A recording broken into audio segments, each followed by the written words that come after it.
The calendar year is closing, so many of you will have, I hope, a wonderful 2022 and a good break from the rest of this year. It's been a rather messy year, though, for higher education, I think.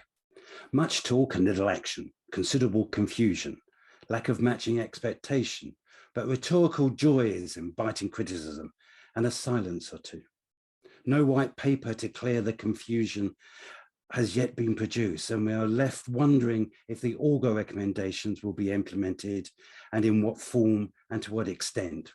And there's no TEF consultation. The Skills and Post-16 bill is still in the committee stage, as is the Higher Education Freedom of Speech bill, but both are moving towards the report stage. Both have an impact on higher education and both have issues of value, but much which is not of much benefit.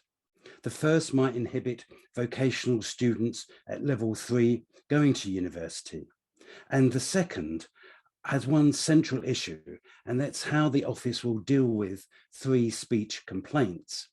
It also has yet to explore and identify the responsibilities of a new freedom of speech champion.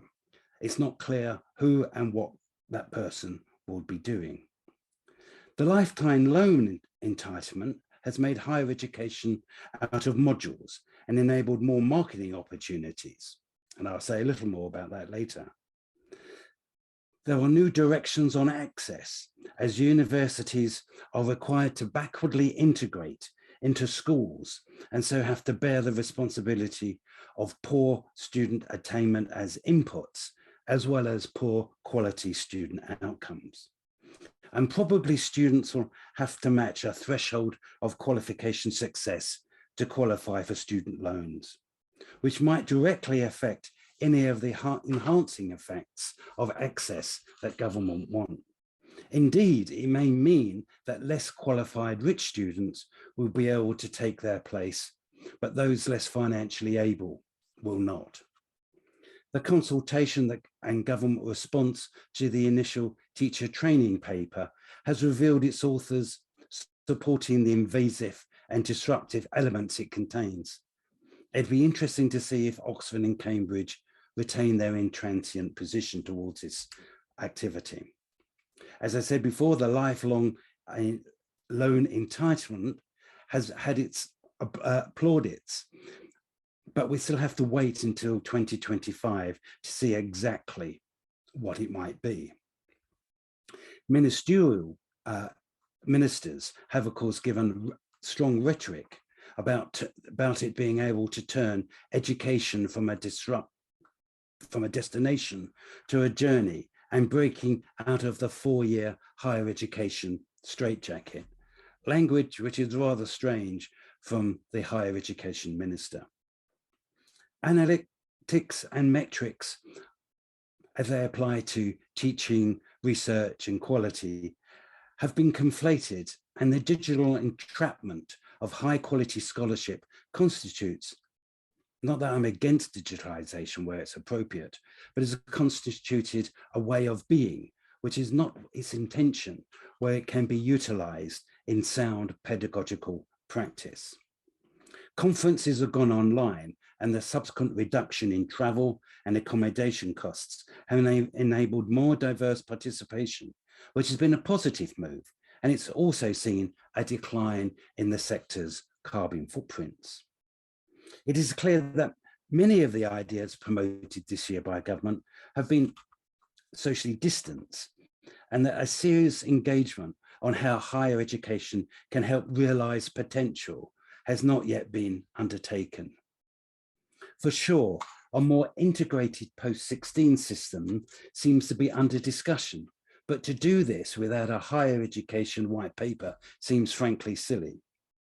Could it be that such a white paper will show the stripping of autonomy from universities, with governments declaring what is free speech, what is a poor course, who should go to university, and where research funding levels should be set? We need these issues to be highlighted in a white paper, not hidden when they seem sensitive to public view, as we as a sector struggle for a democratic citizenship where higher education plays its full part. I'd like to share, if I may, a few thoughts on two topics I've already mentioned: academic freedom and marketing. Yes, they shouldn't go together, and actually they don't, unless the whole system of higher education has been taken over by economic goals, buffery, and where privilege overrides duty. An academic is defined as an employee in the freedom of speech bill. And should that be what we are, then in my view, we do not warrant the privilege of academic freedom than any more than any other employee. But I believe we should not be just academics, but scholars. And for that, there are lots of reasons, I think, that scholars should have these rights. But their difference needs to be explored.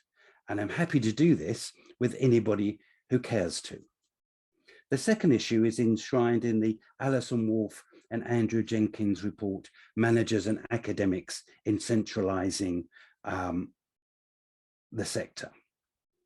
At the core of this longitudinal survey is the revelation that administrative staff ratio to students, and especially managers, has increased over time. And there is a relative decline in permanent academic staff to student ratio. The authors suggest that the shift in numbers is to do with enhancing the student experience, but surely more highly qualified teaching and research staff ought to do this more than marketing people. I say this as marketing staff increased by over 100% over the 12 years of the report. And what the report does not tell us is the average salaries of the marketing people compared to, say, student support or academics, because that information just frankly isn't available. I know that because I chatted to one of the authors of the report. Now, this is important because it identifies not mere numbers, but in terms of allocation of public funds.